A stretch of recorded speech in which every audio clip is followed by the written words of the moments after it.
Bonjour à tous, bienvenue chez Asphalt. Aujourd'hui, on va vous présenter deux énormes morceaux du vestiaire d'Asphalt en hiver. J'ai nommé la parka et la parka, puisqu'aujourd'hui, on va parler de deux parkas différentes qui sont la même parka. Exactement.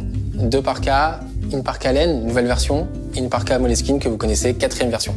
On va parler un peu de la première version, la version laine, si ça te va. Ouais, grave. Grosse nouveauté, on a repris notre parka historique en Moleskine, qu'on a transformé en laine. Quasiment 2 kilos de laine sur le corps, c'est pas rien. 2 kilos, c'est l'équivalent de 2 bouteilles de 1 litre. Tellement fort. Waouh, ouais. Donc 2 kilos de laine sur le corps et en même temps hyper agréable à porter. On est sur un tissage qui est assez dense et du coup on peut même se prendre une averse avec.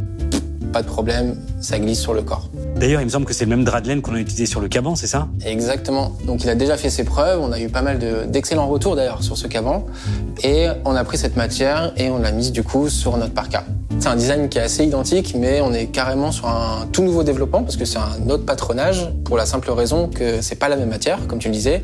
Et en plus, sur la version Moleskine, on a une doublure amovible, dont on va parler après. Alors que pour la version laine, pas besoin, c'est déjà très très chaud, on n'a pas de doublure amovible à l'intérieur. Donc c'est chaud, ça résiste à la pluie, ça résiste au vent, le col du coup remonte assez haut. Exactement, on a un système de double fermeture avec à la fois un zip qui descend pas trop bas comme vous pouvez le voir, qui nous permet d'être assez libre de mouvement par exemple en vélo, et une patte de boutonnage qui vient se rabattre par-dessus pour être complètement fermé du froid et du vent qui arrive. Et en termes de hauteur au niveau du col, on arrive juste sous le menton. Voilà. Donc on n'est pas gêné en fait tout simplement avec le drap de laine qui vient nous buter sur le menton, pour nous faire des petites irritations qu'on n'aime pas du tout. Ouais. Il vient juste en dessous qui nous permet de pouvoir bouger tranquillement. Et pour finir en plus, on a gardé la capuche et on a travaillé sur une capuche qui est ultra emboîtante, qui nous permet d'avoir une protection par rapport à la pluie et d'avoir une petite ouverture sur le côté pour avoir une vision assez large quand on est en vélo par exemple. Ouais, c'est exactement ce que demandaient nos clients. Elle est chaude, elle tient les éléments, elle est super élégante. Et donc, cette année, elle sort que en bleu marine, du coup, la couleur originale du caban. Et comme le souhaitaient les clients, on a pas mal travaillé sur les finitions. Donc, on a des très belles finitions, c'est du solide, ça se déchire pas. Il y a les points de renfort là où il faut. C'est vraiment une très belle pièce. Maintenant, la parka en Moleskine, qu'est-ce que vous avez fait? Qu'est-ce qui la rend particulière? Alors, parka en Moleskine, du coup, c'est en coton et avec un traitement déperlant dessus pour passer les averses. Et en plus de ça, le gros avantage, c'est qu'on a un gilet amovible à l'intérieur, un gilet qui est matelassé pour tenir chaud. Donc, quand il commence à faire très froid en hiver, c'est l'avantage, c'est qu'on a ce gilet à l'intérieur qui nous maintient au chaud. Quand il fait un peu plus doux, on peut enlever le gilet et continuer à porter la parka. Donc, en fait, c'est limite une parka 3 saisons. Entrée de saison, plein hiver et après début du printemps. Ce que tu me disais tout à l'heure, c'est que la doublure amovible, elle peut aussi se porter avec d'autres vestes, sous les autres vestes, puisque en fait, elle peut vivre de manière indépendante de la parka. On l'a retravaillée justement pour qu'elle soit ultra confortable. Elle est chaude mais pas trop épaisse, donc elle peut largement se glisser sous n'importe quelle veste ou sous n'importe quel manteau. Généralement, l'air passe quand on fait du vélo. Est-ce qu'on a un système pour contrer ça? Oui, tout à fait. Ce qui est ultra intéressant, c'est que sur le gilet, on a fait des manches, ce qui n'est pas le cas forcément sur tous les gilets. On a fait des manches avec un bord-côte en bas-manche. Donc voilà, donc ça resserre vraiment le poignet. Le froid rentre pas, la pluie rentre pas non plus. On est vraiment au chaud et au sec avec cette parka. Voilà à quoi ressemble la doublure quand on l'enlève de la parka. Ça, c'est un motif assez particulier. Ça nous vient d'où? Ça, c'est un matelassage type militaire.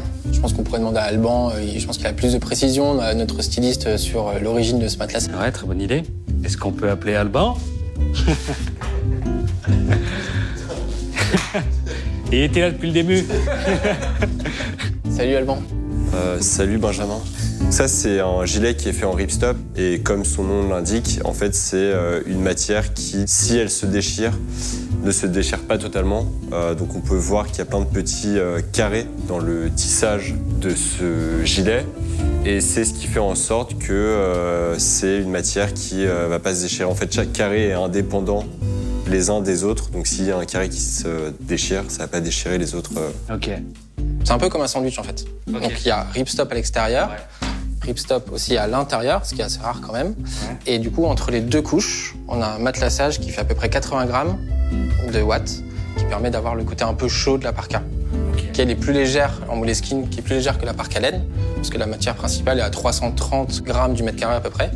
Donc en fait, quand il commence à faire un peu plus froid, c'est quand même bien d'avoir ce gilet à l'intérieur, quoi. Du coup, on est sur une coupe qui est plutôt droite, qui arrive à peu près mi-cuisse, donc pas trop long mais pas trop court non plus, histoire de bien se protéger du froid. On retrouve les 4 poches qu'on a sur la version Moleskine, et 2 poches qui sont assez agréables au porter avec une doublure en coton pour pas avoir trop froid aux mains, et les 2 grosses poches qui sont en bas qui se ferment avec chacune 2 pressions. On a également à l'intérieur une poche sécure qui se ferme avec une pression, qui nous permet de mettre à la fois un téléphone, on peut aussi mettre portefeuille ou les clés comme on le souhaite.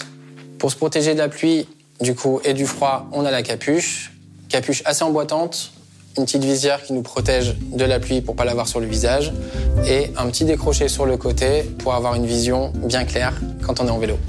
Ce qu'on a essayé de faire avec cette parka, c'est de répondre à la même problématique avec 2 adaptations différentes. L'une en laine, extrêmement chaude pour le plus froid de l'hiver, mais qui reste très élégante. Et une deuxième version plus urbaine et plus polyvalente. Merci l'équipe produit, vous avez fait du super travail et j'espère que les clients vont apprécier. Avec plaisir. Rendez-vous sur asphalt.com.